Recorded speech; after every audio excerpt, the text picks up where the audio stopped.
सुरुवात करूया। बातमी अशी की मनसे नेते प्रकाश महाजन यांना नारायण राणे यांच्या फेसबुक अकाउंटवरनं धमकी देण्यात आली। त्यानंतर प्रकाश महाजन यांच्याकडून देखील फेसबुकवर पोस्ट करत मुख्यमंत्र्यांना या संदर्भातली विनंती करण्यात आली। मनसे नेते प्रकाश महाजन यांनी वृत्तवाहिनीला मुलाखत देताना नितेश राणे यांच्या उंचीवरनं वक्तव्य केलं होतं। त्यावरून आज खासदार नारायण राणे यांच्या फेसबुक पोस्टवरून मनसे नेते प्रकाश महाजन यांना धमकी देण्यात आली। त्यानंतर पुन्हा महाजन यांनी फेसबुक पोस्ट करत मुख्यमंत्री यांना विनंती केली आहे।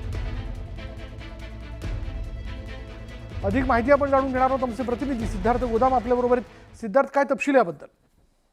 विशाल, राज ठाकरे उद्धव ठाकरे एकत्रित येतील का या विषयावर गेले अनेक दिवस अनेक नेते आपल्या प्रतिक्रिया देत आहेत आणि मनसेचे वरिष्ठ नेते म्हणून प्रकाश महाजन सुद्धा या प्रकरणामध्ये माहिती देत आहेत। दिलेल्या वृत्तवाहिनीच्या मुलाखतीमध्ये ते असं बोलले होते की नारायण राणे आणि त्यांच्या मुलांची उंची आणि राज ठाकरे बद्दल बोलणे किंवा उद्धव ठाकरे बद्दल बोलणे त्यांना जमत नाही किंवा त्यांना परवडत नाही किंवा त्यांची तेवढी उंची नाही, अशा पद्धतीचं वक्तव्य केलं होतं। त्यावरून नारायण राणे यांनी आपल्या पेजवर त्यांना सगळं स्पष्टीकरण देऊन शेवटी जर तुम्ही आमच्याबद्दल आमच्या उंचीबद्दल बोलाल तर तुम्हाला उलट्या करायला लावून अशा पद्धतीची धमकीची पोस्ट नारायण राणे यांनी स्वतः केली होती।